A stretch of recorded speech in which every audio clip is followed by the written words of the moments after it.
Assalamualaikum warahmatullahi wabarakatuh. Kami dari kelompok 7 akan membahas materi tentang jual beli.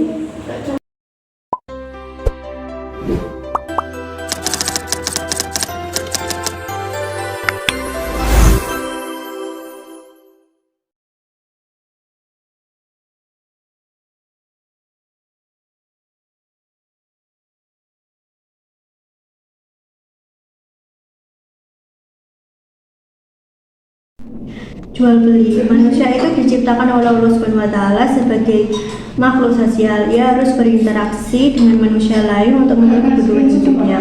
Bentuk interaksi dengan orang lain itu diantaranya seperti jual beli yang sering kita lihat dan lakukan setiap hari. Kebutuhan hidup manusia itu dikelompokkan dalam dua macam, yaitu kebutuhan pokok dan kebutuhan tambahan. Salah satu cara untuk memenuhi kebutuhan hidup tersebut, manusia melakukan jual beli sejak zaman dahulu. Manusia zaman dahulu sudah melakukan jual beli meskipun dengan cara yang sederhana. Bentuk jual beli pada masa lalu dengan menukar barang dengan uang yang dibutuhkan, seperti barter. Seiring dengan perkembangan daya pikir manusia, bentuk jual beli tersebut mengalami perubahan dari sekedar tukar-menukar barang menjadi menukar barang dengan alat yang tukar yang disepakati oleh bersama, yaitu uang. Rasulullah SAW pernah menjadi pedagang yang sukses. Dalam melakukan jual beli, beliau sangat jujur sehingga sangat dipercaya oleh saudagar kaya yang bernama Siti Khadijah.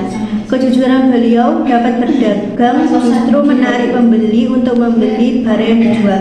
Banyak sahabat yang memperhatikan cara beliau berdagang. Kita harus pandai berhemat. Ingat, Allah Subhanahu wa Ta'ala tidak menyukai orang-orang yang berlebihan. Oleh karena itu, kita harus berhemat dan menerapkan pola hidup sederhana dalam kehidupan sehari-hari. Pengertian jual beli pedagang atau jual beli menurut bahasa berarti al-bai'i, al-tijarah, dan al-mubadalah yang artinya pertukaran sesuatu dengan sesuatu. Menurut istilah, yang dimaksud dengan jual beli adalah menukar barang dengan barang atau barang dengan uang dengan jalan melepaskan hak milik dari satu kepada yang lain atas dasar saling merelakan dan keduanya menerima untuk dibelanjakan dengan ijab dan qabul menurut cara yang diatur oleh syara. Selanjutnya, hukum jual beli, yaitu hukum jual beli pada dasarnya ialah halal atau boleh. Artinya setiap orang Islam dalam mencari nafkahnya boleh dengan cara jual beli. Hukum jual beli dapat menjadi wajib apabila dalam mempertahankan hidup ini hanya satu-satunya, yaitu jual beli yang mungkin dapat dilaksanakan oleh seseorang. Hukum jual beli ada 4 macam, yaitu mubah, yaitu merupakan hukum asal jual beli. Yang kedua, wajib, yaitu apabila menjual merupakan keharusan, misalnya menjual barang untuk membayar hutang. Yang ketiga, sunnah, misalnya menjual barang kepada sahabat. Yang keempat, haram, misalnya menjual barang yang dilarang untuk diperjualbelikan. Menjual barang untuk maksiat, jual beli untuk menyakiti seseorang, jual beli untuk merusak harga pasar, dan jual beli dengan tujuan merusak ketentraman masyarakat.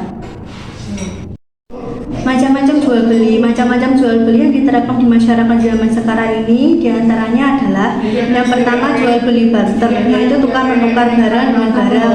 Yang kedua, money changer, yaitu pertukaran mata uang. Yang ketiga, jual beli kontan langsung dibayar tunai. Yang keempat, jual beli dengan cara mengangsur atau kredit. Yang kelima, yaitu jual beli dengan cara lelang yang ditawarkan kepada masyarakat umum untuk mendapatkan harga tertinggi.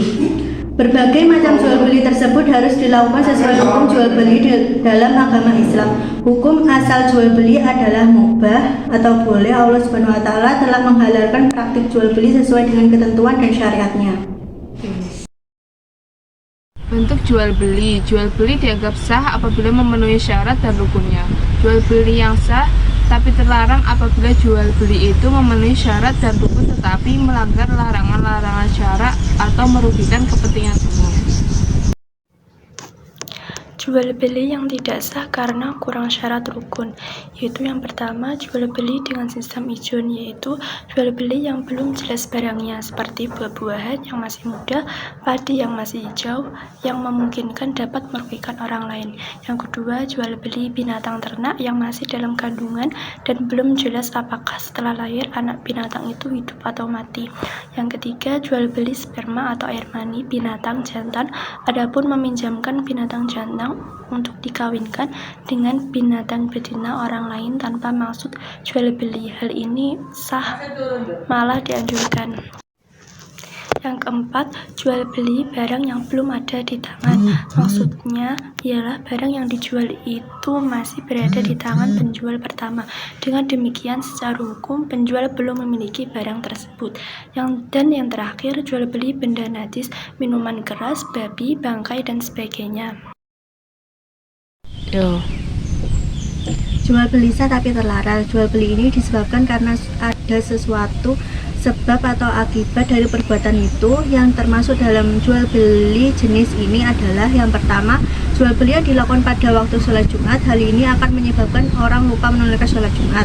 Yang kedua, jual beli dengan niat untuk ditimbun pada saat masyarakat membutuhkan. Jual beli ini syah tetapi dilarang karena ada maksud tidak baik, yaitu akan menjualnya dengan harga yang lebih mahal. Yang ketiga, membeli barang dengan menghadang di pinggir jalan. Hal ini sah tetapi terlarang karena penjual tidak mengetahui harga umum di pasar sehingga memungkinkan ia menjual barangnya dengan harga lebih murah.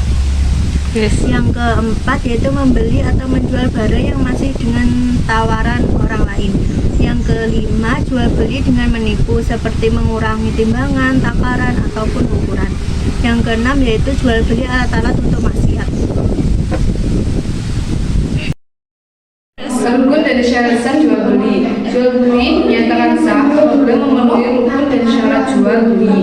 Rukun jual beli berarti sesuatu yang harus ada dalam jual beli. Apabila salah satu rukun jual beli tidak terpenuhi, maka jual beli tidak dapat dilakukan. Rukun jual beli. Menurut sebagian besar ulama, rukun jual beli ada 5 macam, yaitu yang pertama penjual, yang kedua pembeli, ketiga barang yang diperjualbelikan, 4 alat untuk menukar dalam kegiatan jual beli atau uang, yang kelima akad yaitu ijab dan qabul antara penjual dan pembeli. Syarat sah jual beli. Syarat sah penjual dan pembeli terdiri dari yang pertama adalah balik, yaitu baik penjual maupun pembeli keduanya itu harus balik atau sudah dewasa.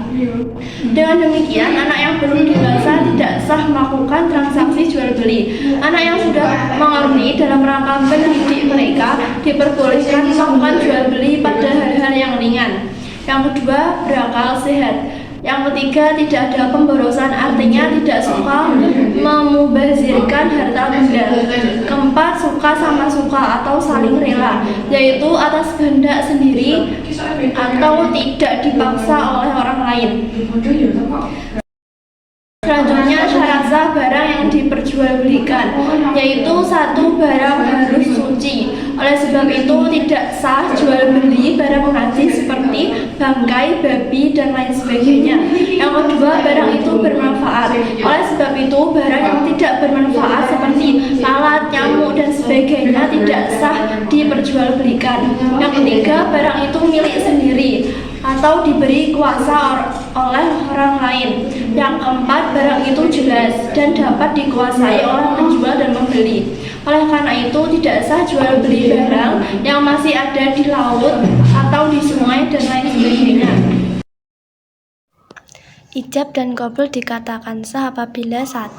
Qabul harus sesuai dengan ijab. Kedua, ada kesepakatan antara ijab dengan qabul pada barang yang ditentukan mengenai ukuran dan harganya. Ketiga, akad tidak dikaitkan dengan sesuatu yang tidak ada hubungannya dengan akad.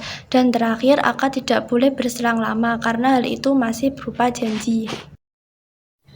Hikmah jual beli. Yang pertama, mencari dan mendapatkan karunia Allah. Kedua, menjauhi riba. Ketiga, menegakkan keadilan dan keseimbangan dalam ekonomi. Keempat, menjaga kehalalan rezeki. Kelima, produktivitas dan perputaran ekonomi akan berjalan secara dinamis. Keenam, silaturahmi dan memperbanyak jejaring kita di masyarakat. Ketujuh, masing-masing merasa puas. Kedelapan, penjual dan pembeli masing-masing berlapang dada ketika tawar-menawar sehingga mereka dirahmati Allah. Dan yang terakhir, menjauhkan orang lain dari memakan atau memiliki harta yang batil.